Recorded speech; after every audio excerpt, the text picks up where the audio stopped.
we're here to recognize a few folks who have made great contributions to our community, as well as some companies and individuals who have made contributions to United Way of North Idaho.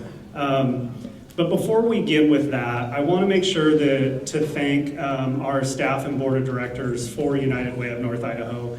I realized I was looking back at last year's awards luncheon, and at the end of the luncheon, wanted to Quinn recognize the staff that I happened to forget to do, even though it was right on my script. So I'm going to do that first. So I would like to start. I'm Mark Tucker, Executive Director for United Way. And then in the back are the two Carries. So Carrie Stark, our Director of Community Impact. And then Carrie Wilfong, who is our Finance and Administrative Specialist. And then we are currently between AmeriCorps Vista members. We do have a Vista leader whose term ended last week, but she is here helping us with the slideshow presentation. This is Lisa Hardy. Not seen if she arrived, but we have a new Vista leader that is showing up soon. Oh, there she is. Sydney Sheldnecht, which I knew I was going to butcher. I practiced a couple of times. I'm sure it won't be the last time. So welcome to Sydney. And then for the past several years, our Ready for Kindergarten program has had a fantastic program coordinator, which is Lynn Sumi, who is in the back there. And then our early care and education work is also ramping up with a new project that you'll hear about later today around information gathering and assessment for childhood in our communities. And we're happy to announce that Samantha Tushkan is going to be helping us with that project. And I have not seen her yet, but I believe she's supposed to be here. So hello, Sam, if you're out there. And now our board of directors. If you're with us, if you could please stand as I read your name. Wanda Quinn, our board president. Jason Livingston, our president-elect. Marie Price, past president. Jack Dyke, our secretary. Christina Lalatin, our treasurer. April Fortier, our community impact chair. Chris Keim, our Alice Task Force chair. Johanna Brown, our resource development chair. Linda Davidson on the Resource Development Committee, Joe Malloy, and Roger Stewart, and Haley Harlicker. So thank you all to our board members for working together.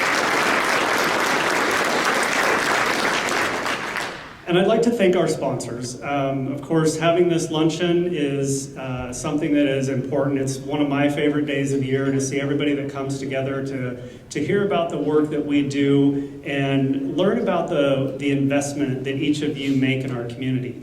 And then also recognize some great work being done by individuals. So our luncheon is presented by Advanced Benefits, and also sponsored by Alliance Data and Idaho Forest Group. So round of applause.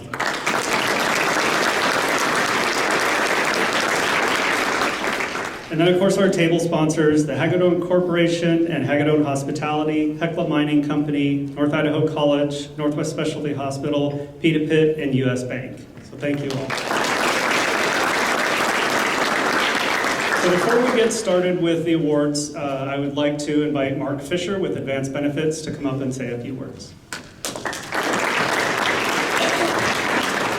Wow. Together, better together, right? This is just a wonderful thing to see all of you, see some old friends' faces I haven't seen in a long time. This is the first time I think I've been in the resort in 3 months. And it's just crazy, and it has helped us, I hope, feel that we appreciate our community a whole lot more than we ever knew we did by just seeing each other. So this is the 27th year for Advanced Benefits in Coeur d'Alene. Coeur d'Alene's been good to Advanced Benefits, North Idaho region, and partnering with United Way is just something that is near and dear to us.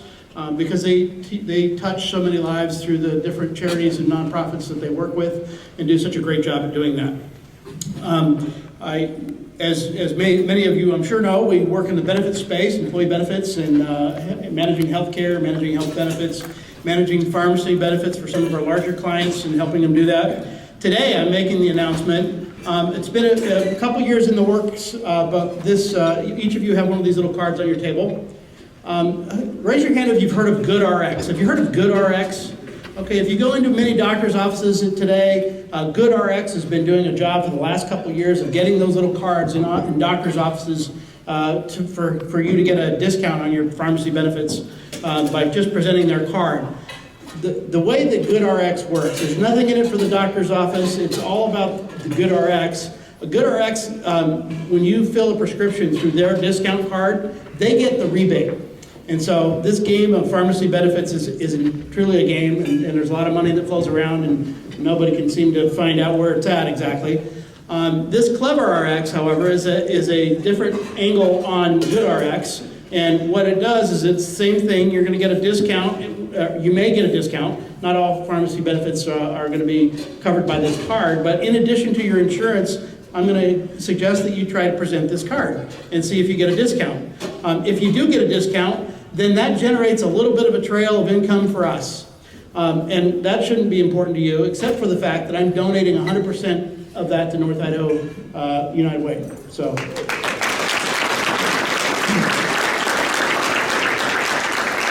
What we're most interested in is helping you save money. And so with that, I want to have Jessica talk just real briefly about her experience using the card, and then Aaron's going to talk about his experience. Hi, everyone. So I have an 11-year-old son. He was going through a small medical event, and we received a script for a 15-day fill of a pain medication. So I dropped that off at the pharmacy, and about 20 minutes later, the pharmacist called and she said, "Hey, I just need you to know that although you've been given a 15-day script, your carrier is only going to allow us to fill a 7 days worth." And I said, "Okay, but I need 15 days worth because that's what the doctor suggested we had." And she said, "Right, but unfortunately, your health insurance is only going to allow me to fill 7 days." So I said, "What are my options?" She said, "Well, you can fill 7 days worth. It'll cost you $6. And then in a week, you can go back to your doctor's office, you can get another handwritten script, and then you can bring that to me, and then I can fill 7 days worth again." I said, "What are my other options?" She said, "You can fill it right now cash, and it won't go through your insurance, and it'll be $64. And I said, "Okay, what if I use my CleverRx card?" And she ran the numbers, and she said it would be $28, and you would get your full 15-day script. I said, "That's what we're gonna do. That sounds good to me. Instead of going back to the doctor's office, etc. It's a script I hope I never have to fill again. If it's something I needed to do over and over, I'd like to run that through my insurance, but it's a one-time deal, I hope." And so it saved our family a lot of money, time, and grief, and we got the 15-day script we were given. Thank you, Jessica. Yeah, and in my experience, I had gone to get something kind of routine for men. I had a testosterone fill that I was looking to have done at a smaller pharmacy, and they just simply didn't support the program. I had my CleverRx card with me, so I ended up opting for a larger pharmacy, and even in doing so, I went to this larger pharmacy and I said, I want to know a couple things: insurance price, cash price, and a CleverRx price. I kind of got scoffed at a little bit, but I said, this is what I want to do, so can you run all three numbers? And so for that fill, I would have otherwise paid $79, and through their program, I ended up paying $39. So it's actual dollars, and it says up to 80%. I don't know, I saved probably somewhere 50-60% or so. So it's just saving money every day. Pretty straightforward. You don't need anything but a free card. So it's awesome. Great, thank you. Thank you for those testimonials. Again, the main thing for us, there's a couple things actually. So saving you money is great, but also one of the missions that we have is healthcare transparency. And how many of you know it's hard to get healthcare transparency and find out how much things cost? And so part of the app, if you go ahead and download the app, will be to help you price shop. And so it'll show you the different pharmacies, the different costs. And even if you end up using your insurance card, it's good to know that you have some transparency tools. So with that, I think I took up my time. Thank you so much. Enjoy your lunch. Great to see you all. Mark, and thank you Advanced Benefits for the support over the years and in the community. Definitely see your logo on a lot of community events and agencies. Before we begin with the awards, I'd like to give a brief update on United Way of North Idaho. We have recently had a board retreat, and our leadership team at the board of directors has really been strong the past several years. And I think it really has put us in a great position for growth. We're excited about our financial foothold that we have. We're excited about the leadership, and we're excited about the product, the impact work that we are able to do in our community. So you'll hear a lot about that, and I just want to thank our leadership for making that happen. Spring Dash happened this year virtually, so it was very interesting to see that. How many people in here participated virtually in Spring Dash? Okay, we got a handful. We had several states that participated. Fortunately, they were able to do so wherever they wanted. And if you haven't picked up your t-shirt yet, they're still at our office. A lot of things in the community have changed.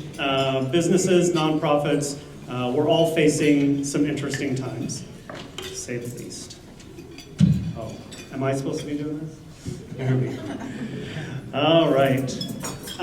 So yeah, 2020 needs a mulligan, right?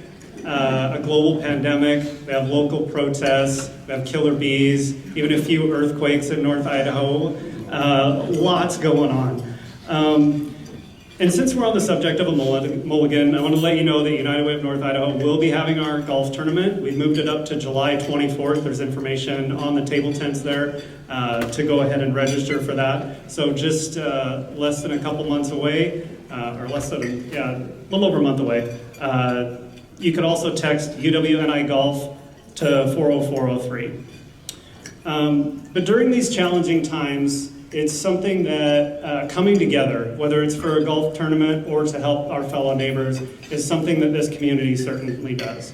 So I wanted to, there we go. I wanted to talk a little bit about the Coeur d'Alene COVID-19 Relief Fund. There were a few people that got together mid-March. And when a phone rings by someone who has dealt with an epidemic on a national scale, you tend to listen. So we would like to thank all of the people that came together. Brennan Mandel, thank you for making that call. And then I would also like representatives from these organizations to stand as I read off the organization name. I already called out Troy Tymeson earlier. So the City of Coeur d'Alene, the Coeur d'Alene Chamber of Commerce, Daryl Hartwick I know is here, Panhandle Health District. Laura Whalen could not be with us today. She is actually going to a family member's wedding. So she got to get her picture on the table tent, so she's on there as well. CDA, Rebecca Smith, the Coeur d'Alene School District, James Kerb, the Child Care Resource Center, Samantha Tuscan, St. Vincent de Paul, Larry Riley, and Barb Smalley. Orchard Ridge Senior Living, Ann Johnson was here. So if I could just have a round of applause to these great people that have standing by.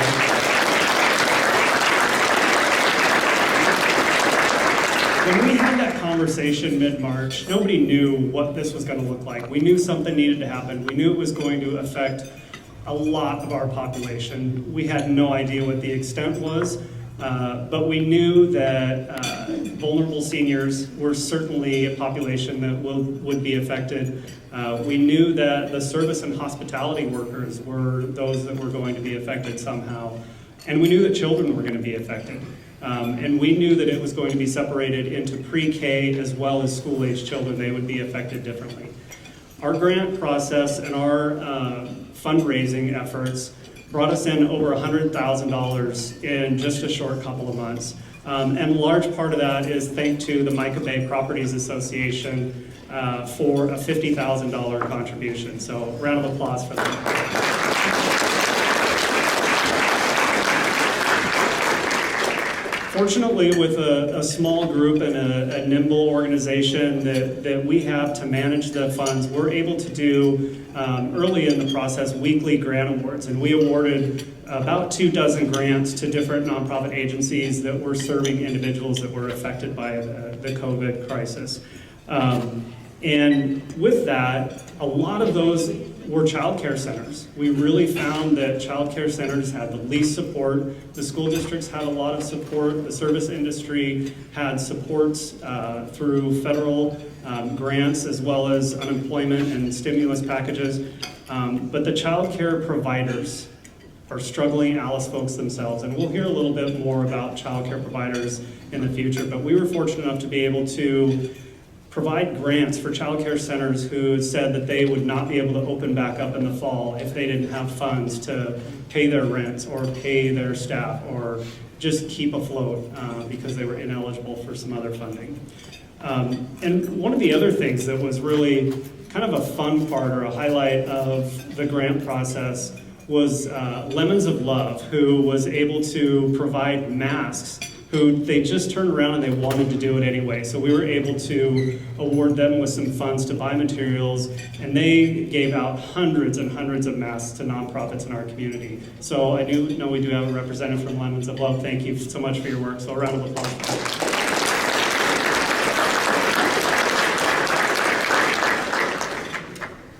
So a little more has been happening in our communities since the COVID crisis, and that's protests that are happening in our community, and there's a lot of individuals and organizations around the world that are talking about diversity and inclusion. And this is something that we've been talking about as a United Way locally for a couple of years.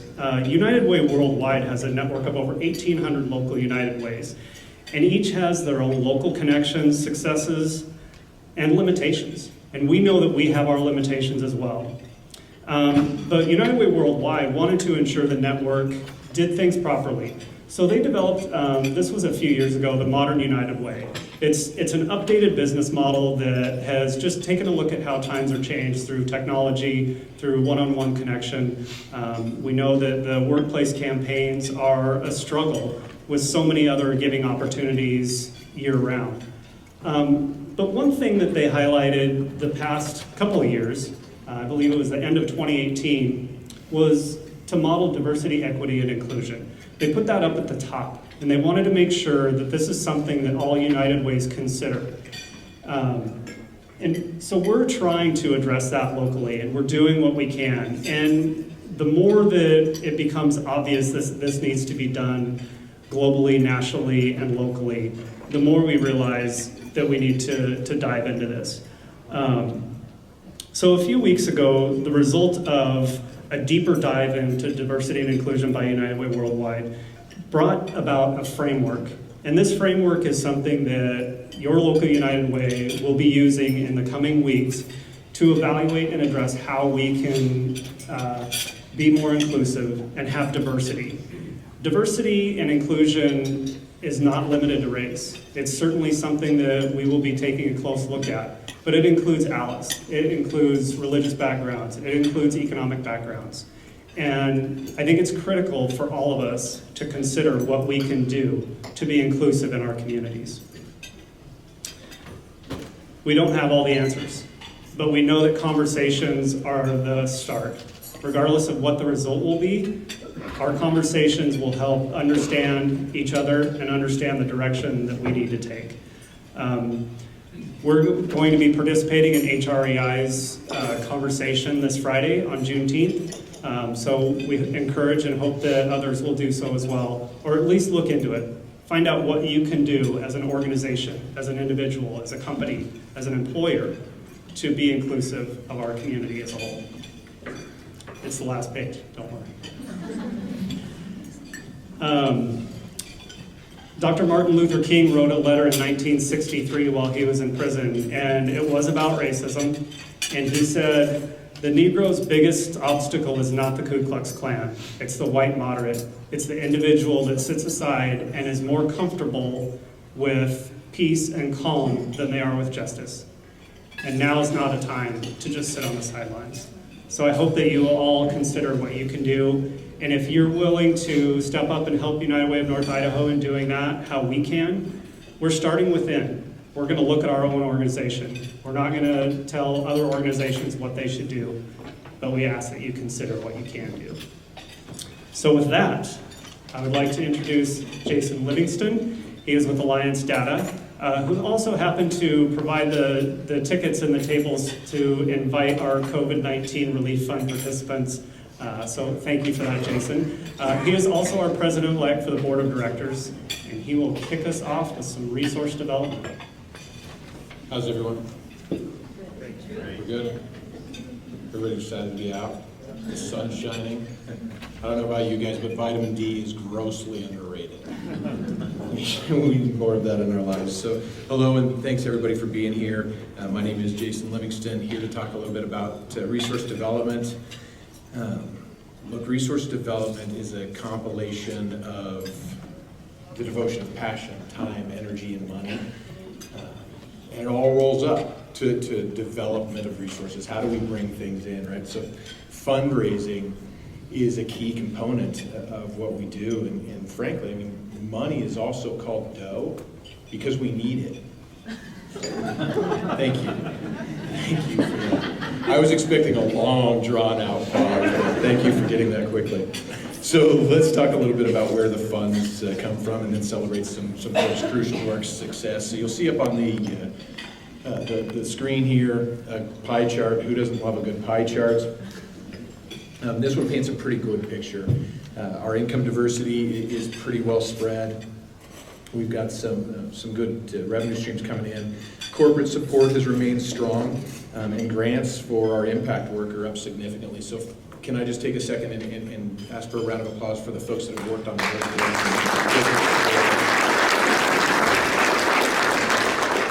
You know, our events and individual giving have taken a slight dip. That certainly remains a focus, and we're really excited about some of the stuff that, frankly, Johanna and Linda are doing with our Resource Development Committee and sharing that and seeing where we can go there.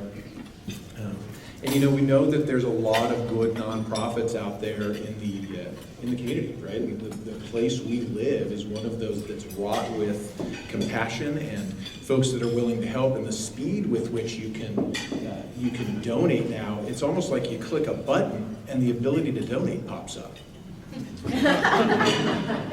So if you were so inclined, certainly you could text UWNI to 40403. And that platform is one we're really excited about, and it has taken off nicely. So let's talk a little bit about why we're really here, the celebration of some folks, and thanks for bearing with me and all of my cheesiness. But I want to bring to your attention a group of individuals that's towards the back of your programs, and these groups are in our leadership giving category. This group is really a group of folks that lends a significant amount of support and financial contribution to United Way of North Idaho. So if you'll join me in a round of applause celebrating our leadership.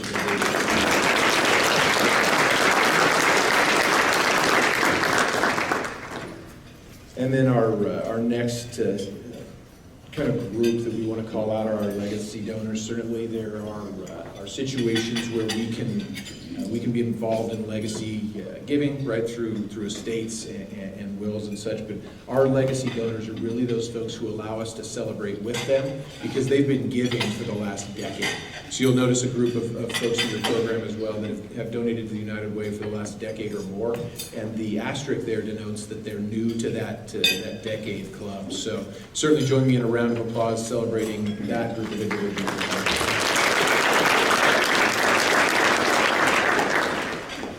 And that's the last you'll hear from me today, fortunately. So my pleasure, though, to ask Johanna Brown with Katie Health. She is a member of the board with me, a mom, and an all-around just awesome person. So Johanna, please.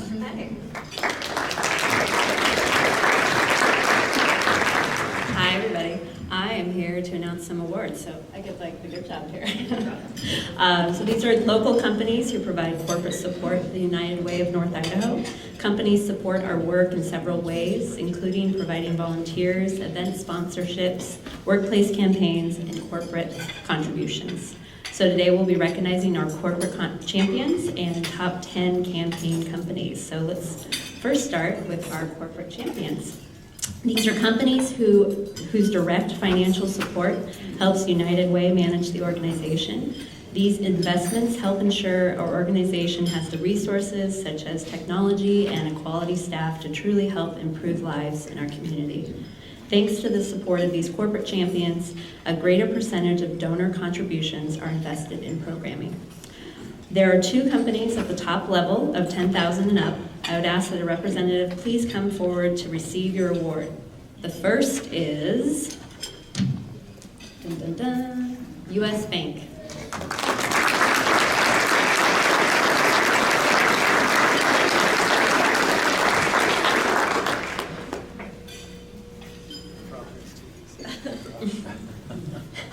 Yeah, no handshaking, just elbows.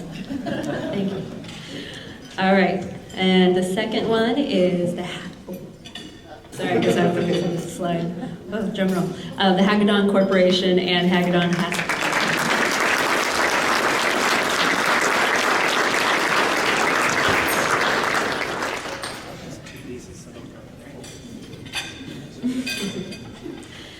Our next level of corporate champions are in the $5,000 to $10,000 range. And the first is Avista.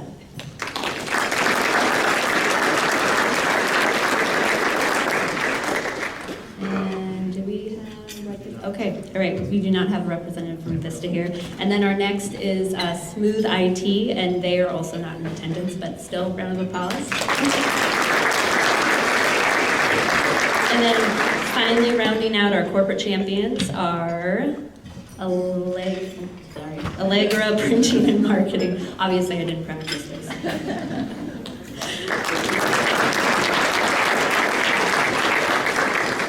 And then Architects West, who I know is here. Come on out.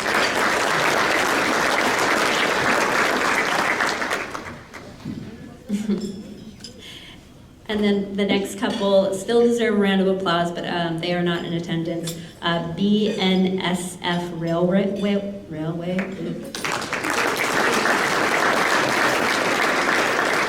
And then Ruby Frog Entertainment. So next we would like to shift our recognition to the top 10 campaign companies. Since the 1950s, United Ways across the country have utilized partnerships with employers to provide an opportunity for their employees to support local nonprofits through payroll deduction. Since 1957, United Way of North Idaho has worked with hundreds of companies to provide an easy giving option for thousands of employees. We would like to take this time to thank all of our corporate partners who provide this opportunity for employees. We will recognize the top 10, starting with number 10. Which is UWNI Health. So I'm here. Number 9 is Mountain West Bank, who's not attending. And then Hagedorn Corporation and Hagedorn Hospitality, who we know is here. Number 7 is Hecla Mining Company.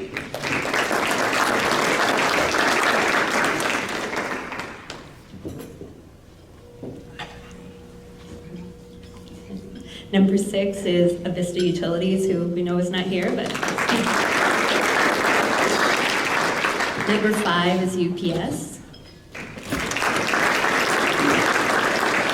Number 4 is Wells Fargo.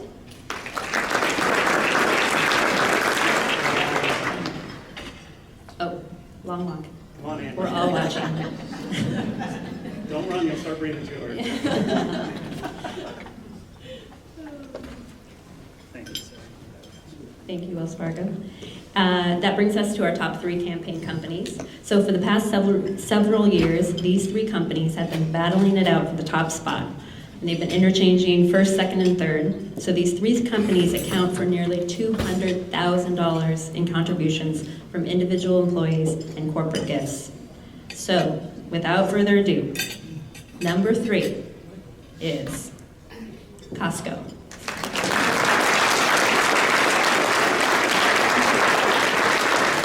Number 2, US Bank.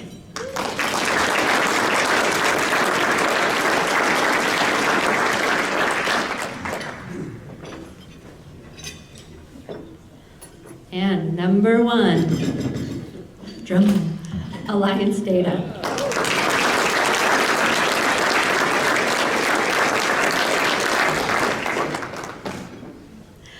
So that wraps up the Resource Development Awards for this year. On behalf of the United Way Board of Directors, I would like to thank each of you for supporting our work. As we continue the awards luncheon, we will hear about the work we are doing and the impact being made in the region. But first, we would like to hear about who it is we are working to help, which is Alice. I would now like to welcome to the stage my fellow board member, Chris Kime, with Advanced Benefits, who is the Alice Task Force Chair.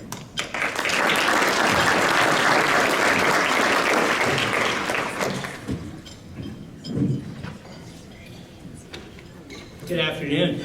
It's good to see everybody. As an introvert, when COVID first started and they started talking about social distancing, I said, I've been preparing for this my entire life. Bring it on.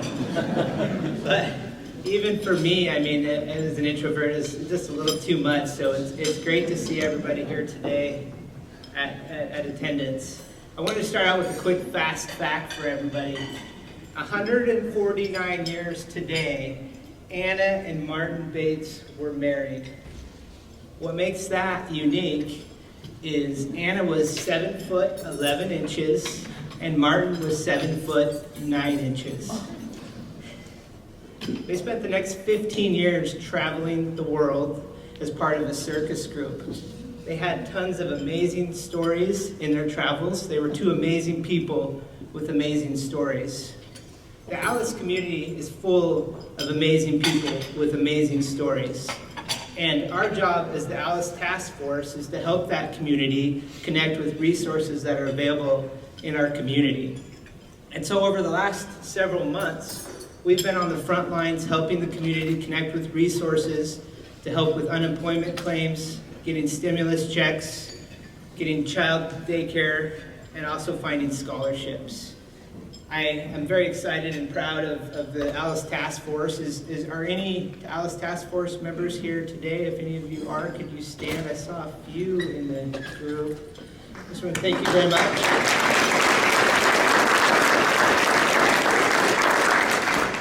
So if anybody's interested in learning more about what the Alice Task Force does, feel free to reach out to me personally or through United Way of North Idaho, and we can get you more information about what Alice Task Force does.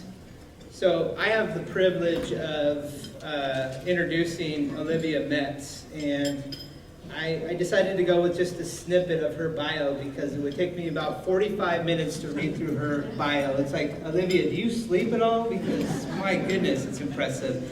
But Olivia Metz is the founder of the Metz Group.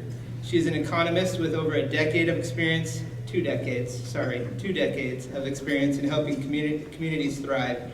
Her insightful economic and demographic analysis guide decision makers in economic and commercial development, as well as transportation and environmental planning.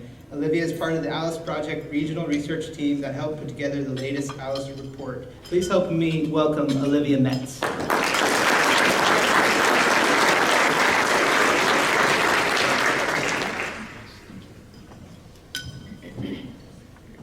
He was going to say that I was part of the circus or something. Oh, well, thank you for having me. It's so great to see everybody here. Unlike Chris, I miss hugging people, so here's a big air hug for everybody out there. Thank you. Can I change these? Okay, so I have the power now. So first of all, thank you for having me. It's great to see everybody in person. Don't have all those Zoom crazy backgrounds behind you, so this is really great. Well, today I'm going to talk about Alice in Idaho and dive in a little bit about Alice in North Idaho, kind of provide you some highlights from the most updated report that was just released, hot off the press yesterday, and then go into how COVID has impacted the Alice population. So I assume most of you know about the Alice population, so I won't go into great detail. But I do want to kind of give an insight as to who the Alice population is for some of you that don't know. They represent the growing number of households in our community that do not earn enough to afford the basic necessities. And throughout the report, or throughout this presentation, I'm going to talk about the household survival budget and then reference the Alice threshold. And the household survival budget is the bare minimum cost of those basic necessities that for the ALICE population. And the ALICE threshold is the average income needed to afford the household survival budget. So most of you know, if you know me, I like graphs and numbers, and so hopefully we won't, it might be a little bit hard in the back considering, but I'll try to do my best to really explain everything.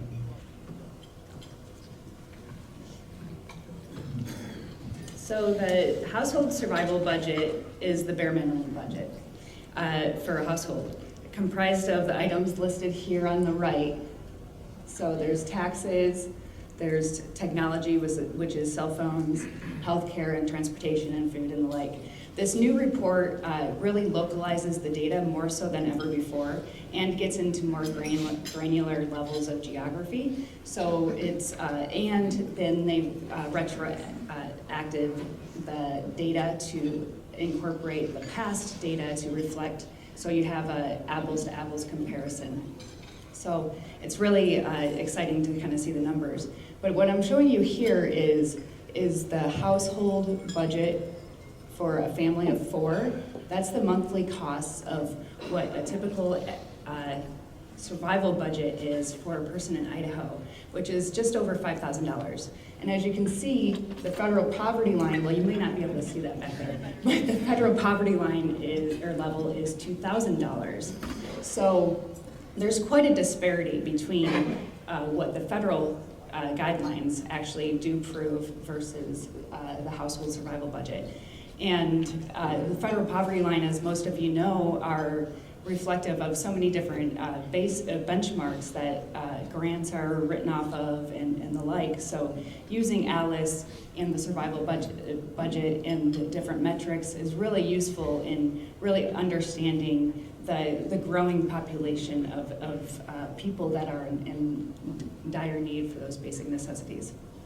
And what's also new in this year's report is the senior survival budget, because the federal poverty line, as well as the other prior reports, never really took into account that age factor. So seniors have different costs, they have different monthly costs, and especially with healthcare costs and the like. And so it's nearly double what the federal poverty level is. And so it's really interesting to see, compare and contrast in the report, as well as online. They have a lot of great resources online too. I'm going to try to go through a lot of these relatively quick, just because there's a lot of interesting COVID-related things that I think that you guys would be most interested in, but I did want to highlight some of the metrics in the report. The ALICE Essentials Index is also new for this year. So now more than ever, we need an awareness of the differential growth in the cost of essential items purchased by ALICE households compared to the wider basket of goods that is captured in the CPI, the Consumer Price Index, which is the inflation. So as you can see here, the ALICE Essentials Index grew 3.4% annually compared to the CPI that grew 1.8% annually, which the CPI is based on the Social Security payments are based on this, veterans payments, a lot of social government programs are based on the CPI. So if it's not keeping up with what are those essential goods, there creates a problem. And also a lot of wages are really kind of tied to the CPI as well. So this is really important.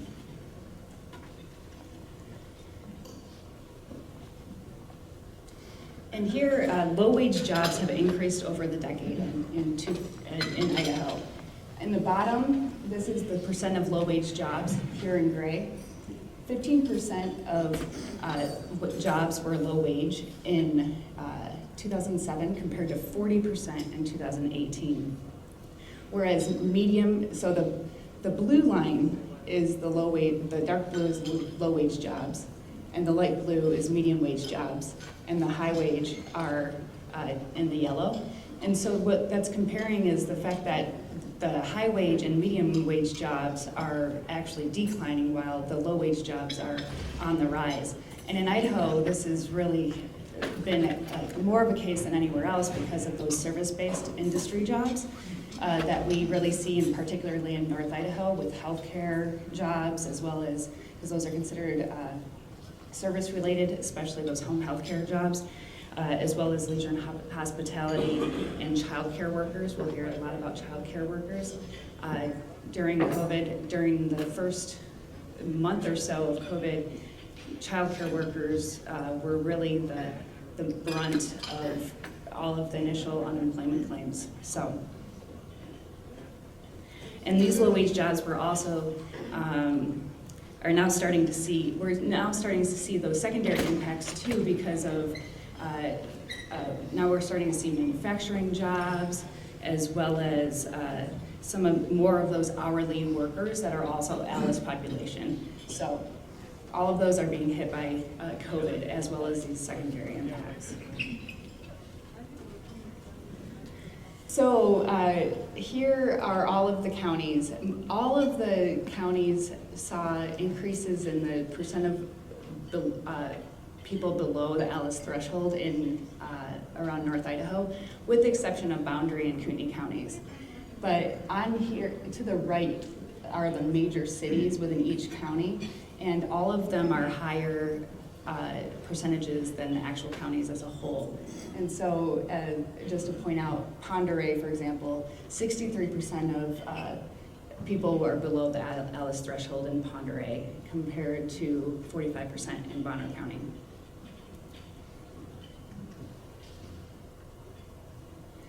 So I wanted to kind of localize it a little bit more for you in terms of what's going on around Kootenai County. I did a similar project in the Baltimore area, and I really looking and taking a deep dive into the ALIS population. So this data is not actually in the report, but I thought that you guys might like this little flavor here.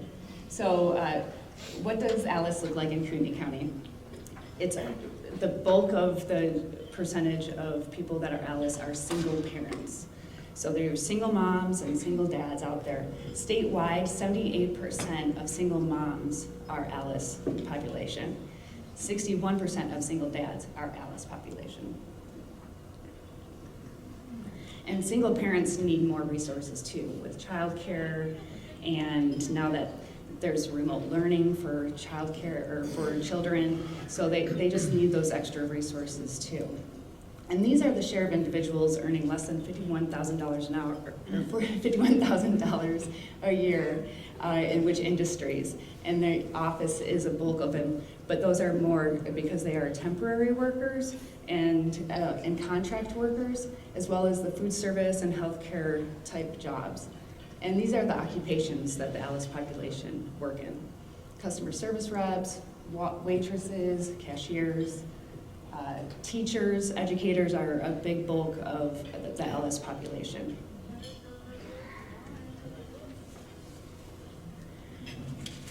So I mentioned single parents being a large portion of the ALIS population. The ability of parents to work from home during COVID really limited the need for why they needed care for their children. So they were distracted, they couldn't work, they had to try to take care of both at the same time. And then for some children, school is really their one safe place too. And so that's really critical for children during these times of need. And ALIS households are less likely to have high-speed internet and access to the digital tools that other kids do. And so it's difficult for them to participate in online learning. And furthermore, 47% of seniors are ALIS population, and these are the most vulnerable population, especially during COVID. And so keeping that in mind, a lot of them live in close conditions in retirement homes and nursing homes with a greater risk of infection.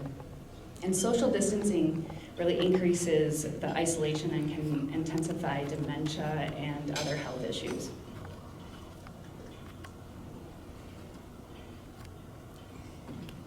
ALIS workers really play an essential role in our local economies. Many are in the trenches caring for COVID patients every day. Yet many do not have the basic employee protections such as annual salary, health coverage, and paid sick leave and other health benefits and other benefits that would help them really withstand such a crisis. While non-essential workers may face long-term unemployment, because these are the construction workers, these are those hourly workers in manufacturing and construction. So with infrastructure being deferred, which will cause problems down the road, these workers may be more long-term unemployed. And stores and restaurants will take time to ramp back up, and some may close, have to be forced to close during the process. Nationwide, half of jobs are hourly paid and are most vulnerable to the immediate economic disruption, with 40% of people not being able to even save anything for those rainy day funds or those emergency funds. So I'm really going to test you guys. You probably won't be able to see this in the background. So I will take every bit of trying to go through every phase. This is actually what the research committee put together to help understand really psychologically how COVID affects people and communities in general. And so here we have several groups that have made such projections, but this one really comes from the University of Washington. But this is showing the number of deaths over time. And presented here are the cumulative projected deaths from COVID-19 from January 2020 to January 2022. And it's adjusted to an index, which is indicated on the right axis. Solid red are actuals, and dotted lines are projected deaths. And these data are really assuming that there was social distancing through May 2020. So to further complicate things, data people love to complicate these things. So we'll try to simplify. So this is actually a yellow line. I don't know if you could see that, but this is a yellow line. And so the research team really segregated low-wage jobs, medium-wage jobs, and high-wage jobs based on their ability to support the household survival budget. And looking at low-wage jobs, that's what this yellow line is low-wage jobs. The team estimated unemployment based on whether they were determined an essential job and the degree of public interaction. Unemployment for low-wage jobs is shown, the actual unemployment is shown in the solid yellow, which is right about there. And the dotted yellow are projected unemployment claims. And again, these are all indexed to the right there on the right.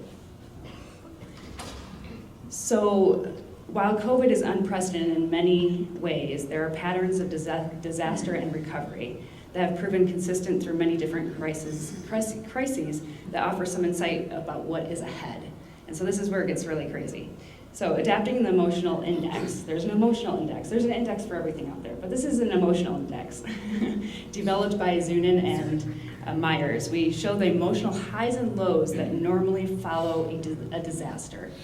So I'm going to talk about each phase separately. There's a pre-disaster phase, which is phase one. There's an impact phase, and then there's a phase in between, which is called the heroic phase, and then the honeymoon phase, disillusionment phase, and the recovery phase. So I'm actually going to go to the next one to kind of really outline it a little bit better. So the pre-disaster phase, this first phase here, is really the fear and uncertainty. So the only thing we have to fear is fear itself. And we've seen this in previous recessions too, is through the 80s, through the last one.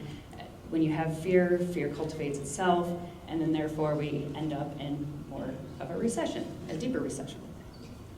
And so, but there's usually warning signs. So the warning signs through this time were those outbreaks in China and Italy, which then we could really determine, kind of understand what was coming down the road for us in the United States. The second phase, the impact phase, is a range of intense emotional reactions, ranging from shock to over panic.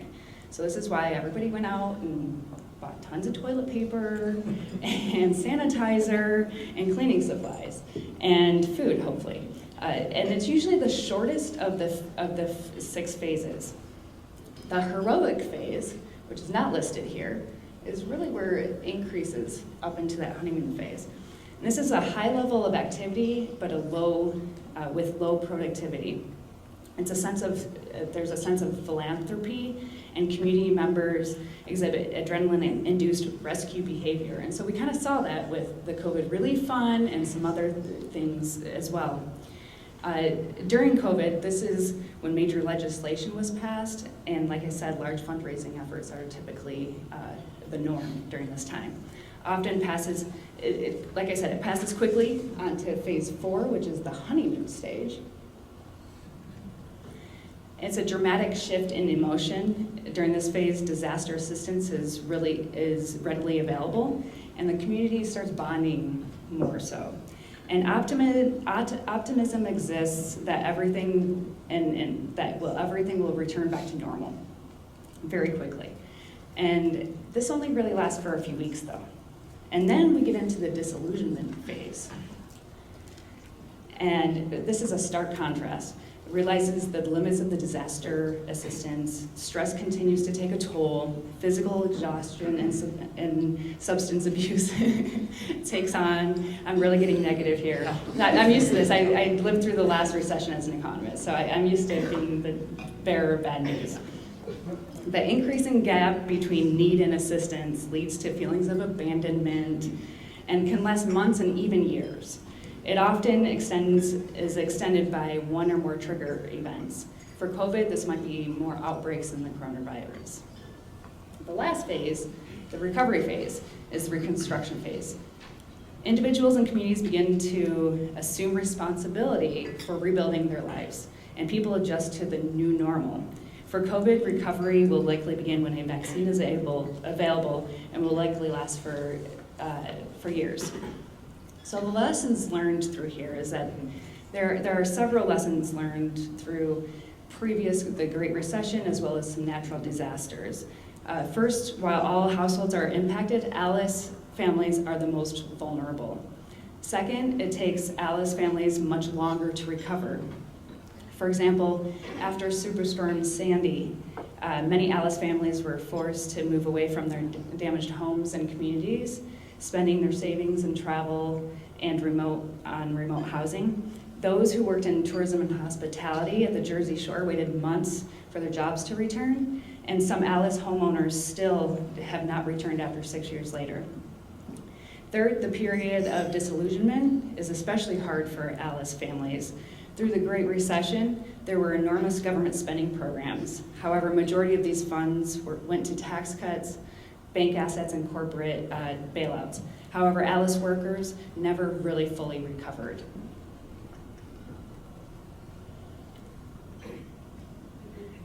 So the ALIS data is especially important now more than ever to help stakeholders identify the most vulnerable in their communities and direct programming and resources to assist them throughout the pandemic and the recovery that follows. And as Idaho moves forward, this data can be used to estimate the impact of the crisis over time, providing an important baseline for changes to come. Now, I have worked in communities across the country, particularly with economic development organizations and workforce boards, in their efforts with the ALIS population. I feel that Coeur d'Alene and United Way North Idaho has done a tremendous job with the ALIS task force. So kudos to Craig Sumi for his vision on I just wanted to wake you up, Craig. So on the task force, because it really is one of a kind. I have not seen that, and however, I do hope that the task force does work more closely with the statewide workforce board to really make some long-term policy decisions with the ALIS population, as I've been seeing in some of the other communities across the country that I've been seeing. Those policy changes are really, really big on a state level. And the task force, I believe, has that extra power to be that driving force. So I really do encourage that. So with that, I think I'm going to turn it over to Carrie, right? Is that Carrie? Well, thank you.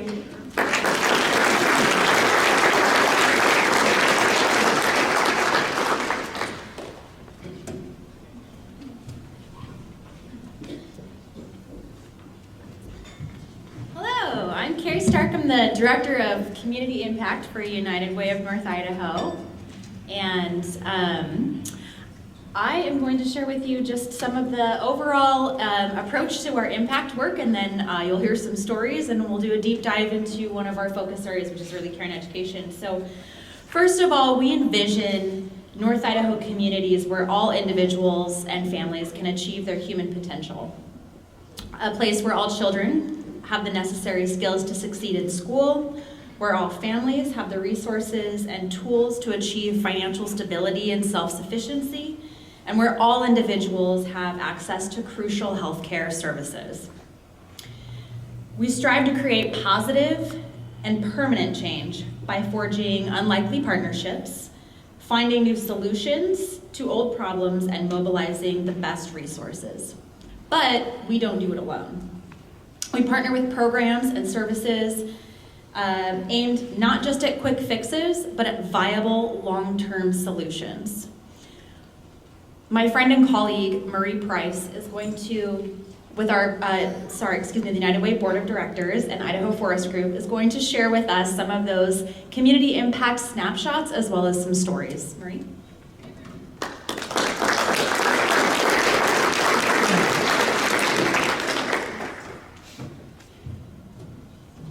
Thank you, Carrie, my friend, and also amazing staff member at United Way of North Idaho. So I have the opportunity to share with you some stories. So you know what it's like after lunch when everybody gets a little sleepy, and then it's story time. So if I see you nodding off and shutting your eyes, I might have to call on you, right? But they're great stories, so hopefully you'll really enjoy them. So in 2019, the Community Care Fund invested $95,500 of your dollars towards education, financial stability, and health through competitive grants to local organizations. These investments guided and monitored by our Impact Council members, who are volunteers from the community that contribute their knowledge, experience, and objectivity to ensure your donations are driving change where it's needed most. So we also have data, Olivia. Our data is a local results framework, a limited set of indicators that measures progress towards our articulated goals. So you'll find those if you, on your table, you have the annual report, and you can probably read those in there. We'll just point out a few of these excellent results. So for example, under school readiness, we had 35 early childhood staff trained to provide quality programs, and 268 families provided with information and resources to prepare their children for school. Under youth success, 7,908 books were collected and distributed to children, while over 1,000 children participated in out-of-school youth programs. Under financial stability, 353 individuals accessed housing or financial services, and 62% of individuals secured or advanced employment after program intervention. And finally, under health and wellness, 6,331 individuals participated in nutrition classes or activities, and 412 individuals served with access to healthcare services. Again, this is all from the investment you make into the United Way Community Care Fund. So those data are great to hear, but more importantly, it's really knowing who is it that we touch. And you heard about Alice, but we wanted to just share a few stories. So this is story time of some of our organizations, community organizations that receive funds from us. So first of all, I think we have, let's see, we'll advance the slide once. Under financial stability, we had two categories: stabilization services for organizations like Family Promise of North Idaho, St. Vincent de Paul, and Post Falls Food Bank received funding under Job Skills Training, Kaleidoscope Community Services. And I want to share with you a story because this was a new organization funding this year. And Gar and Vicki Mickelson provided this story to us. Sarah and Stephen grew up with vastly different experiences. Stephen was raised in a privileged world with Christian parents. Sarah was raised in a family of meth users. She experienced neglect and sexual abuse. Years later, Sarah and Stephen's lives intersected when they both ended up in Coeur d'Alene addicted to meth. Stephen's descent into drugs involved avoidance of past trauma, prescriptions, and a search for social acceptance. I was running from having to face it all and running from emotion. I didn't like feeling, I just liked being numb, or so I thought, Stephen said. Sarah never really had a chance. She was surrounded by a family who did meth. That's all I knew, she said. I just thought it was easier to stay numb because bad things are going to happen and it's just easier not to deal with them. You believe you're worthless. Decades of a meth addiction, after decades of a meth addiction, Sarah stopped using the day she was found out she was pregnant by Stephen. I got another chance to do this right, and I'm taking full advantage of it, she said. Sarah had other children that she was unable to raise because of her drug use. Stephen stopped using the day their son Michael was born. The moment I knew there was a God for sure is the first time I saw my son, he said. Sarah and Stephen joined Kaleidoscope Community Services Land and Housing Program this past July. The program helped them obtain stable housing, offered access to a licensed counselor specializing in chemical dependency, and gave them confidence in their ability to hold a job. I knew I could work, said Stephen, but I didn't think I could work in a traditional job. I figured those days were gone.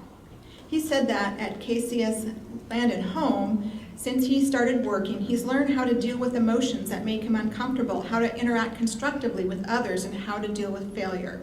Now, he says he's developed lifelong friends and connections, and he and Sarah have made great strides in their ability to communicate with each other after spending time in counseling.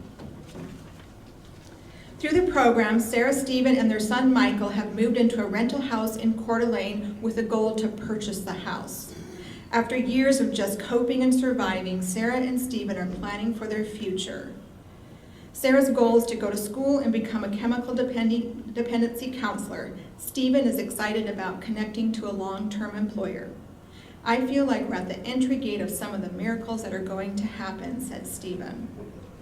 And isn't it awesome that he's been given confidence and hope with his connection with Kaleidoscope Community Services. So really great program, and really excited about the way that your dollars have impacted these people and turned them into productive community citizens. So under our next category, which is, let's see, health. Got a couple stories for you there too. So under health, we have physical, mental health, and some of our partners that we funded include Bonner Community Food Center, the Emerge program with Kootenai Health Foundation, Panhandle Health District Diabetes Wellness and Prevention, and the Inland Northwest SIDS Foundation. Under prevention and recovery from violence, abuse, and neglect, we have the Eye Care program of St. Vincent de Paul, North Idaho CASA, and Safe Passage. And I have a quick story here, actually one quick one and one little bit, it's not so quick, but not too bad. So, Bonner Community Food Center, the Weekend Backpack Program. Kelly Knowles is the principal at Kootenai Elementary in Bonner County, and she wrote in and said the kids are so positive about what they're receiving in their bags. They like the food choices and make sure they get their bags each week, and the food bags are critical to our kids staying fed over the weekend. Then the Emerge program with Kootenai Health Foundation. This is Denise Metzger and Carol Johnston. They have a pregnancy and postpartum services for mothers with chemical dependency. So they told us that they're currently working with a client who is pregnant with her third child. This client has experienced a lifetime of developmental trauma. She developed a substance use problem very early in her life and has struggled to maintain sobriety. In addition, she's been diagnosed with bipolar disorder and depression. As a result of these ongoing struggles, our mom does not have custody of either of her children. They both have been adopted. But she's determined to parent this new baby. It's not been an easy or perfect journey. However, she is exhibiting some positive signs. She's maintained sobriety for the majority of her pregnancy. She has services in her home that have provided education about her pregnancy, childbirth, attachment, bonding, and parenting. And these services will remain in place for up to 3 years postpartum. Also, the mother is connected with a mental health therapist and substance abuse provider. So all of those wraparound services to help her succeed at being a mom. The United Way grant enables our program to provide tangible, useful, and creative ways to motivate and assist our moms with items and services that they may not have access to through other community resources. We are very grateful for this. And that's all thanks to you and what you do to support United Way. Finally, this is story time. Our final story is from the Idaho, oh wait a minute, let's see, nope, I got a next to final story. They're both in education. So one is youth success, and it's about out-of-school programs that we fund. And those include Sandpoint Youth Center, IDFY, which is Idaho Drug-Free Youth, Growing the STEM, and STEM is Science, Technology, Engineering, and Math, Gizmo, and Athol Elementary School. A quick story from the Sandpoint Teen Center, Joan Avery. The Sandpoint Teen Center has served up to over 1,000 local teen visits in the first 4 months of our program through our nutritious food, positive activities, and mentorship. One 7th grader has really shined through this. When he first visited the teen center, he would enter, go straight to the food table and fill up. He was always very hungry. And then he would head out as fast as he came in. Over several months, the staff has been able to build a relationship with him, starting with small conversations and invitations to stay and join in activities. Eventually, he started to join in the games and became friendly with a few other teens and staff. Usually, when he started out, he only stayed about 20 minutes, and now he stays over an hour. And he loves to play spoons and Connect Four, and he's one of the few teens that can beat our board president, Jim Payne, at games. Jim loves to teach games and healthy competition with the teams. This story is just one example of our kind and nurturing teen center staff supporting local youth and drawing them into these constructive activities. And finally, we have our education, pre-K and kindergarten literacy coaching, Lee Pesky Early Learning Center this is the story. And of course, it has to start with once upon a time for early literacy. So once upon a time in beautiful northern Idaho, a small rural school district named West Bonner and a small nonprofit named Lee Pesky Learning Center and several small preschools were doing big things to increase children's early literacy development. This year, the team worked with preschool, daycare, and kindergarten teachers to improve early literacy practices because our best chance to close the gap is in these early years. This story is one of our favorites to tell because the West Bonner kindergarten teachers began their school year with only 24% of their children at benchmark in terms of reading and ended the year with 73% at benchmark. In fact, one teacher took 100% of her kindergarten and first grade students to proficiency on our new state assessment. We knew this was incredible growth, but did not realize how incredible since the assessment is new until we started comparing to other districts. West Bonner has the highest growth of any districts that has shared their IRI data to date, even districts that do not have nearly the challenge. Most of the preschool teachers we worked with had no training in early literacy, so we helped those teachers learn daily literacy routines and gave them the materials they needed to play all the games and do all the activities. One of these teachers now wants to get her a certification in early childhood. Another teacher has had no formal training, and she is going through training. One of the best stories is that everyone now knows each other and they serve together on a community early literacy committee dedicated to helping children. We would say the end, but thanks to United Way and other supporters, we get to continue this important work. So that's my stories. I'm sticking to them. Thank you for listening. Thank you for all that you do to contribute and make these stories a reality. I'm turning it back to Carrie.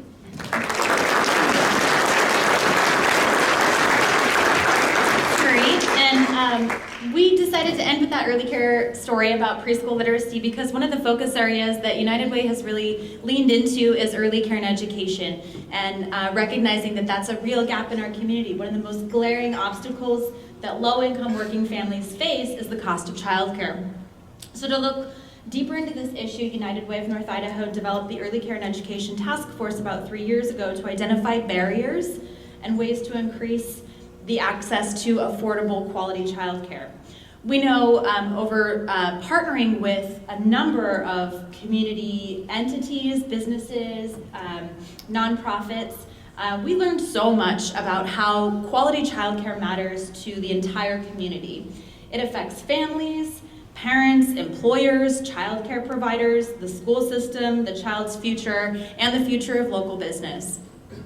Our community realizes continually how great the need is, and we've developed partnerships and support through the City of Coeur d'Alene Child Care Commission, Coeur d'Alene, the CDA Vision 2030, the Coeur d'Alene and Post Falls Chambers of Commerce, University of Idaho CDA, North Idaho College, the Idaho Stars Child Care Resource Center, the Idaho Association for the Education of Young Children, and more. So we were able to, over the last few years, leverage and secure some financial resources to really wrap around and invest in a variety of systems that affect childcare. So we've been able to deploy scholarships and grants to both families seeking childcare assistance as well as childcare providers who are looking for grant dollars to enhance the quality of their centers. We're working with the Wells Fargo Foundation and our local colleagues at Wells Fargo to build a child care business development program to help ensure that our small home and family-based child care providers have the financial tools and business education that they need to be successful. We were able to research and develop a handbook for employers, guiding them in ways they can support their employees with childcare as a benefit, and also reap some of those tax benefits and social benefits for their business as well. Our Ride for Alice, which is coming up, provides funding that is made into scholarships for Alice families who need assistance with childcare. So again, that's folks who may not qualify for Idaho Child Care Assistance, or there's still a gap there. They can still access that high quality childcare without sacrificing other things in their bottom line. And the next one that they're really excited about, and we just finalized this partnership, is a $100,000 grant through the Idaho Association for the Education of Young Children for North Idaho to be the hub for the preschool development grant Birth to 5. This is a very critical time for investing in preschool, and it's the first time that Idaho's been granted this federal fund. And so our team has been able to position itself, the work of our Early Care and Education Task Force has been able to position itself as the hub to conduct the needs assessment and strategic plan for preschool development in Sandpoint and Coeur d'Alene. And that's a very exciting project that will hopefully lead to additional federal allocations for preschool in Idaho. So finally, we know that, in addition to these investments, don't give that away. In addition to these investments, the CDA COVID Fund allocated about 34% of its relief dollars so far to child care and preschool programs. And I wanted to share just a quick story that really encapsulates some of the challenges that child care providers have, as well as how the community can really get behind and support it. So Watch Me Soar is a small family-based program. They are licensed to look after up to 12 children. So these are the words of Kathleen Schreiner, who received about a $3,000 grant from this COVID fund. As a child care provider, we need to remain open to serve essential employees and other families returning to work. The only income we've been receiving was from those few essential employees. Most families who've been home and not working do not have the funds to pay child care while home or as they're returning to work, especially those who are self-employed. Most of these families could not continue to pay us once they were ordered home, and now that they're returning, cannot afford the cost to place their child in care so they can return, leaving us, their child care providers, very behind in overhead costs that keep us open and running to serve them while we wait for them to return. The funds given from the CDA COVID allow me to remain open, continue to feed and care for our children safely while parents return to work with peace of mind that their child is safe and well cared for until they can afford the cost of care. As a small child care and preschool that operates in a commercial building and not our home, our business has been loopholed in a way that unfortunately has not allowed us any access to SBA funds available. Most home daycares and small centers like us with only 1 to 2 employees cannot qualify for any relief nor receive unemployment. We thought we were going to have to shut our doors permanently. We've been in business for over 38 years and moved to the greater Coeur d'Alene area 6 years ago because of the community. We love our community and their ability to care for one another and help those around them. Not many communities are generous and committed to their fellow neighbor, and we are so appreciative to be able to receive assistance during our time of need. We have always done what we could to help those in need, and now that we are in a similar situation, I cannot express enough what it means to have your community believe in you enough to want to help. With you, our community of donors, volunteers, and advocates, we can continue to build strong systems that provide quality, nurturing environments to our youngest citizens. Investing in early care and education benefits working families and children today and lays the foundation for a healthy and thriving population tomorrow. And with that, I would love to introduce our board chair, Wanda Quinn, for the most exciting part of the event. And give it up. Thank you to Maureen and Carrie, and I am really proud of the work that we're doing in that community impact. And so for the best part, the Achievement Awards, and I'm going to invite Bobby Myers up to introduce our recipient of the Volunteer of the Year Award. Bobby.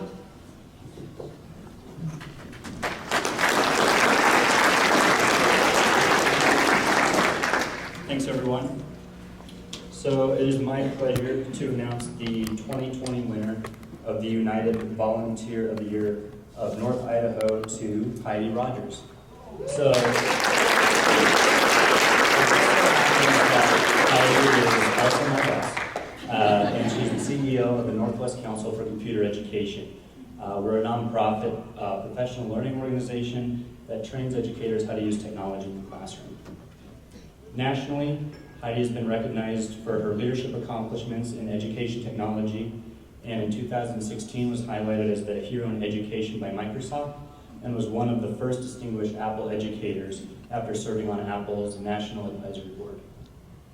Outside of education, Heidi's claim to fame is volunteerism and fundraising. She shares generously with local, regional, and national nonprofits, and here are just a few examples of how she has rolled our sleeves up for our community.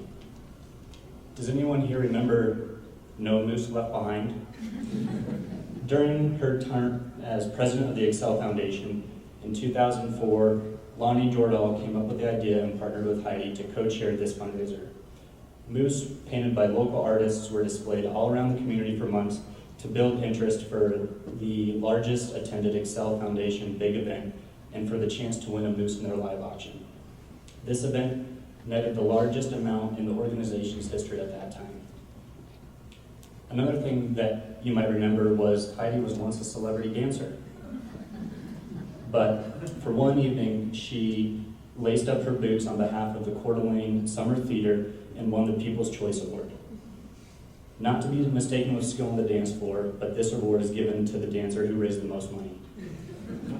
She brought her world travel and experience to Coeur d'Alene that night, bringing in donations from Russia, Dubai, Singapore, and distant lands as far as Weiser, Idaho.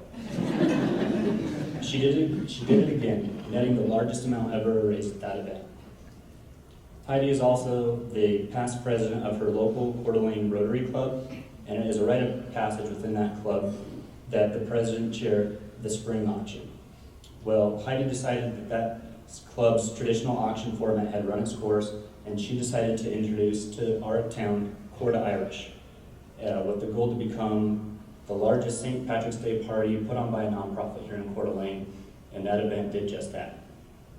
Fast forwarding to 2020, as soon as the COVID-19 shutdown made its way to Coeur d'Alene, United Way received a phone call from Bernie Mandel saying that based on her personal experience with global pandemics, that an organization needed to get out in front for vulnerable populations. Her hope was that United Way, with their work with Alice population, would step up and be that lead organization. Given the short time frame and immediate need, United Way turned to Heidi.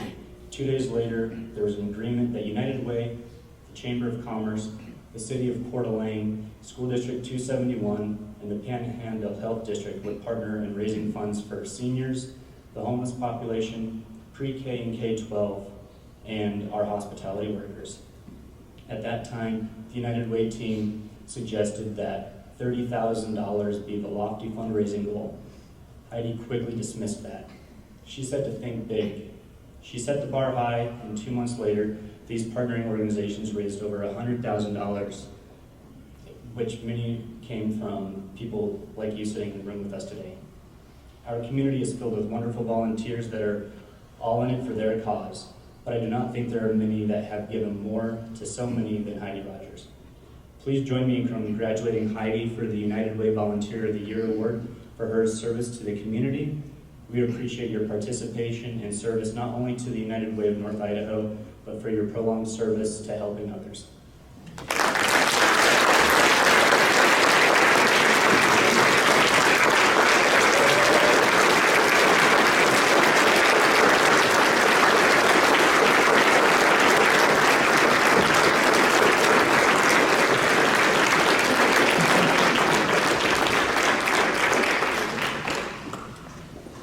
Since I have the mic, it's really all about your Rolodex. I have the best friends and family.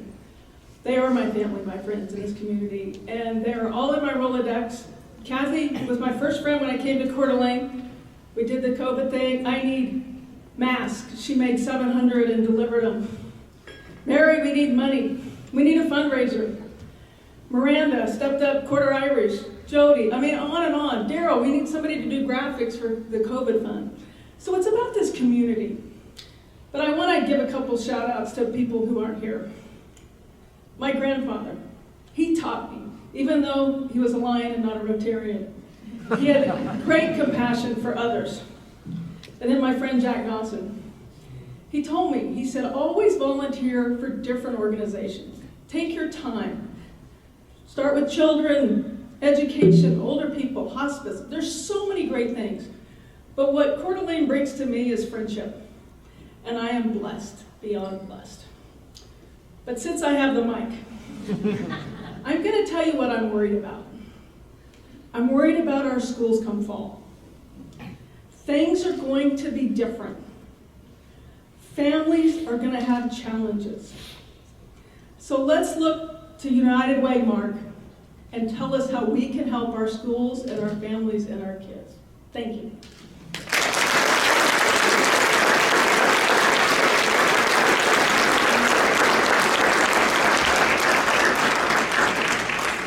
Congratulations, Heidi. Now, Brian Rausch, did I pronounce that right, Brian? Is here Close enough. to announce our Administrator of the Year. Thank you.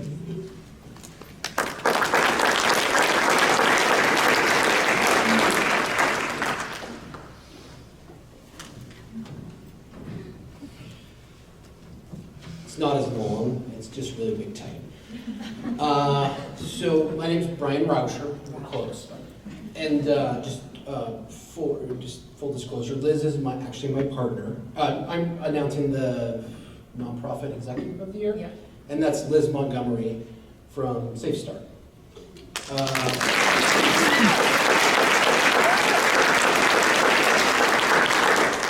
So Liz is also my partner, so even if I do a horrible job, tell her I did a really good job, or else I might not have somewhere to go tonight. So a lot of you know Liz, and to know Liz, you have to know her story starts in Avery, Idaho in 2003. She lost her 5-month-old son to a sleep-related death. That was the formative event in her life. She's always thought of others before herself and for her entire career. In fact, I'm confident that it's taken years off of her life. And so after picking up the pieces, of her shattered life, she went on to teach school on the Coeur d'Alene Indian Reservation. Wherever there are people, especially children in need, you'll find Liz. She then performed PSR work with children in St. Mary's. She eventually wound up in Coeur d'Alene working at Trinity Group Homes, a home for adults with major, severe and persistent mental illness. She was amazing at that job, as she is at any job she does. And eventually she left there. She stayed on the board, of course, to go work for Early Head Start, get back into to working with children. We've been together since 2011. The first time I knew there was something special about Liz was in early 2012. Trinity Group Homes wanted to build a house for some of the residents outside the gates to Tullamore in Post Falls, and the residents were not happy. And we ended up, there was a big board meeting, and Liz and Bob Runkle, the director at the time, and 2 other board members sat up front, and they got the most hateful vitriol just spewed at them for over an hour. These people didn't want these people living anywhere by them. Liz took it, and she was stoic and amazing, and when she was given the opportunity to speak and wasn't interrupted, she was very, very eloquent. Eventually, towards the end of the night, somebody brought up that Trinity Group Homes had 4 emergency 911 calls to another facility. And as Bob Runkle explained these, he said, well, one was this, and then this other one was this, when one of our residents died. He had a heart attack. And this gal up front, who I'll call Karen, she was absolutely horrible the whole night, screaming. And Karen laughs.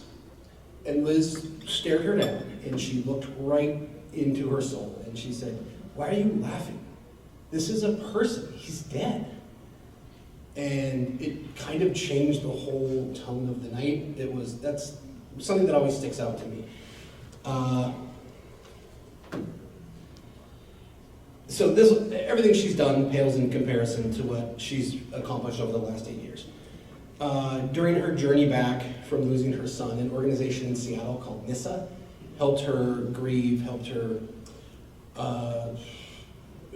connect with others who had lost a child.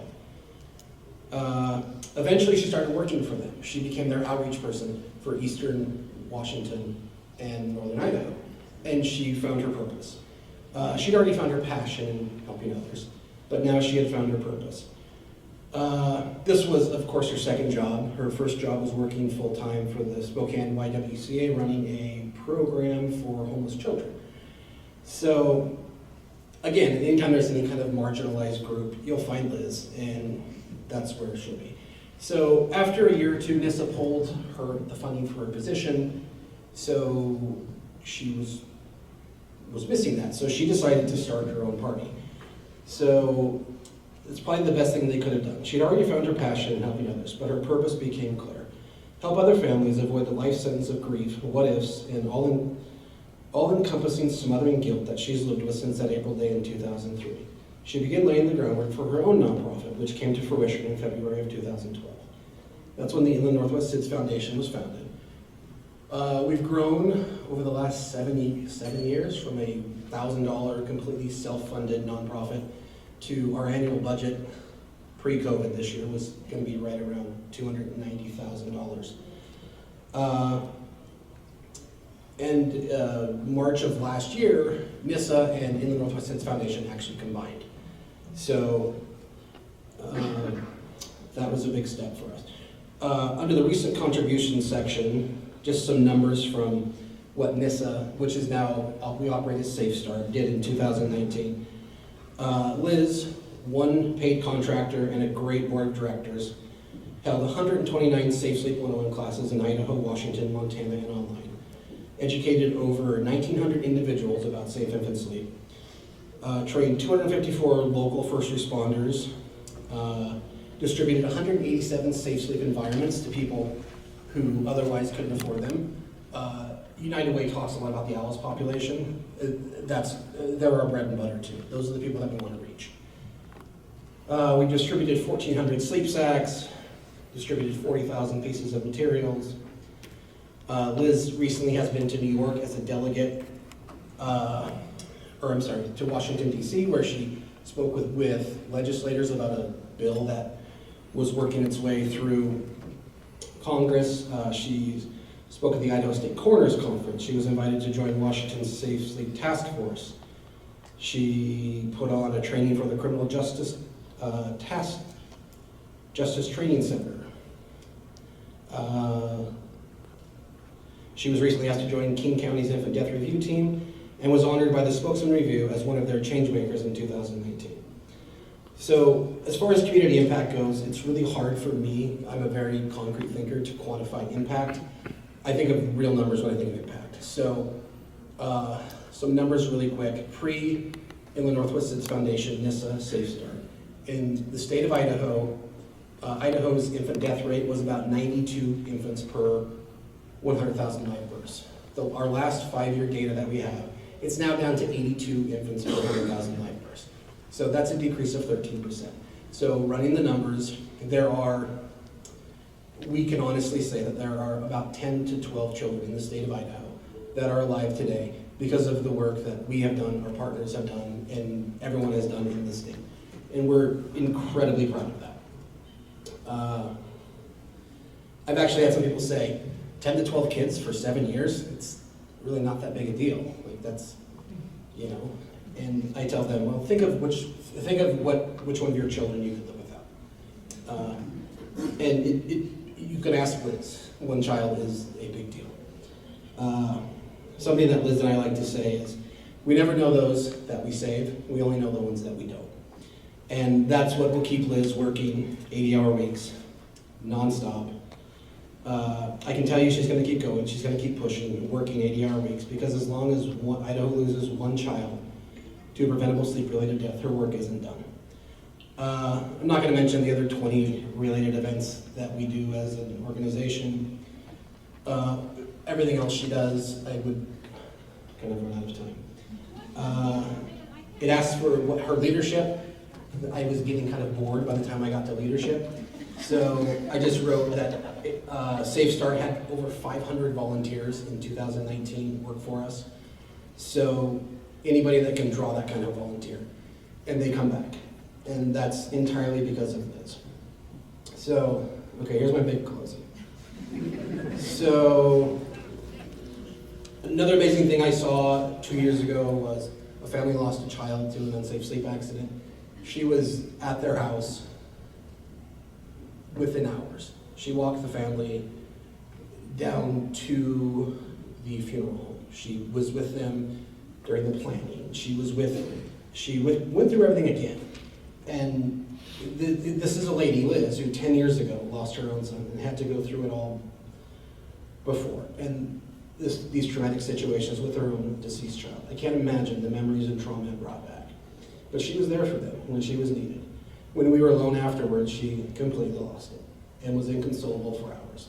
But she would do it again, and she has done it again. Passion is great. Purpose is fantastic. But when they meet in a single individual, it is truly something amazing.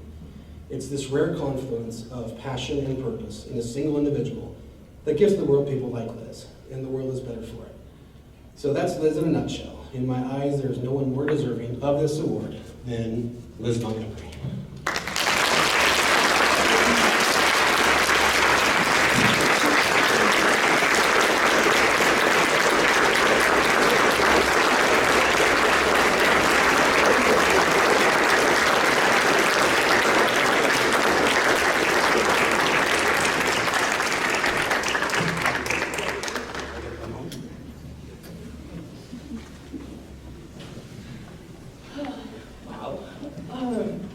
Thank you, Brian. What makes a great leader? Knowing and understanding that you do not need to know everything. You just need to know how to keep great people around who do. And just like Live United with United Way, I make it a purpose in my life to surround myself with people who are experts in fields that I am not. From website creation, to program development, to fundraising, to creating an employee handbook, to creating policy for COVID-19. I'm not afraid to reach out and ask for help, and I believe that's what good leaders do. They put talents together for a great cause. Being a leader in the nonprofit world also comes with a responsibility to encourage others and to be a role model for the next generation. I invited my nieces and Caden, Brian's son, today to join me for this reason. Mostly, I want them to see how United Way of North Idaho has made their community a better place for so many people. I hope that what they witnessed today brings passion to their hearts and their love for the community as much as I do. I know the impact of Safe Start would not be as strong and as vast if it was not for the thousands of people and businesses who dedicate their time, treasures, and talents for the life-saving mission. Each one is passionate to uphold our belief that every child deserves to celebrate their first birthday and beyond, free of accidental death and injury. United Way of North Idaho was actually responsible for our very first grant in 2013. I had never written a grant in my life. I didn't know. Like Brian said, I was a teacher. So I gave it my best shot. Basically, all you do is tell a really sad story and have a really good plan and collect data, right? And help as many people as you can. So I did that, and guess what? $5,000. Hey, I can do this. And United Way, but most importantly, United Way believed in what we do. And they continue to do that today. As you can see on their annual report, we're still there. So, helping people. Let's see. Okay, so on that note, thank you, United Way, surrounding myself, right, with experts. Thank you, United Way of North Idaho, Women's Gift Alliance. By the way, these are the people that fund us. We get no federal funding. We get a little bit of state funding for car seats, but that's it. Women's Gift Alliance, Dorme Family, the 3 C's, Rotary of Post Falls, Kiwanis of Coeur d'Alene. By the way, I'm a Rotarian and I love my group. Bank CDA, Idaho Central Credit Union, Next Gen Electric, Knock Marketing, Brent and Ginny at Elk Point, Post Falls Volkswagen, Lancaster Market, R&J Landscaping, and the hundreds of other businesses and groups who really do fund our work. That's just a few, by the way. I surround myself with experts to be a great leader. My current board of directors, Ms. Katie Brown, my president, Ms. Miranda Hofert, Tia Clifford, my secretary, Tammy Andros, our treasurer, Karen Turningrobe, Amanda Williams, Bart Buckendorf out of Ada County Paramedics, Aileen Carroll, who, by the way, also nominated me for this award, and is also a mom to a baby who's died of SIDS. They all dedicate a minimum, by the way, of 10 hours a month, but it's way more, to Safe Start to ensure that no family experiences the preventable death of a child. Let's not forget my original board that I brought together in 2011 at my kitchen table and a glass of wine and said, hey, I have this really good idea. And we need to, actually it was more, there's this problem of babies dying, preventable deaths, the #1 cause of death of our infants, by the way. And we need to do something about it. So my original board of directors was Joelle Goodman, April Needham, Andrea Goad, my daughter, Andrea is my sister, by the way, Holly, my daughter, Heather Tamberlin, and Deanne Brennan. We filed our nonprofit paperwork on my son's 9th birthday. Again, a team of passionate, talented people changing our community for the better. Sorry, my nose is really running. Dangerously running. Okay. Sorry. Brian, my life partner, thank you for nominating me and for being, for being part of Mason's story purely by choice, as you did not ever meet him. Thank you for being there. Thanks. Oh my God. Okay. Mark's boys there. Okay. Thank you for being there for me when I finished talking with parents whose child has just died. Thank you for listening to me sob after getting off the phone with the Cooney County coroner for the 3rd time in a month. By the way, that happened in April. Thank you for traveling the country with me as my driver to train hospitals on safe sleep. Thanks. Thank you for, that is my niece Emma. Thank you for designing my presentations at the last minute. Thank you for asking the tough questions. Thank you for being there for me when I needed the most. I cannot finish without honoring my family. My parents, John and Barb, who never let me take the easy way out. Who always told me I could be whatever I wanted, no matter the obstacles. And who encouraged me to always work hard, finish what I start, and family's always first. My talented and accomplished sister Andrea, who I know I can count on for anything, including an impromptu martini at the Oval Office. My brother Cody, I can always count on for a good laugh and encouragement, and of course my beautiful nieces, who make me so very proud in all that they do. Ollie, my lovely daughter, thank you for being such a thoughtful, caring person. I'm proud to be your mother, and of course a grandmother to my grandson Roman. Last but definitely not least, I need to pay homage to my grandmothers, the strong women leaders who came before me. My grandmothers Betty and Imogene. I do believe I am the perfect blend of them both, by the way. My hardworking, compassionate, no-nonsense Polish grandmother Betty, who I'm named after, and my sweet, community-loving Swedish grandmother Imogene. They instilled in me the importance of family, friends, and community. Most importantly, how to persevere through the greatest loss anyone could ever experience, the death of a child. Surrounding myself with family, friends, and community is what I live for. It's an incredible honor to be chosen for this award. I promise to share it with pride and to continue serving my beautiful community. Thank you, United Way of North Idaho, for choosing me and my team of experts. And thank you for listening to me.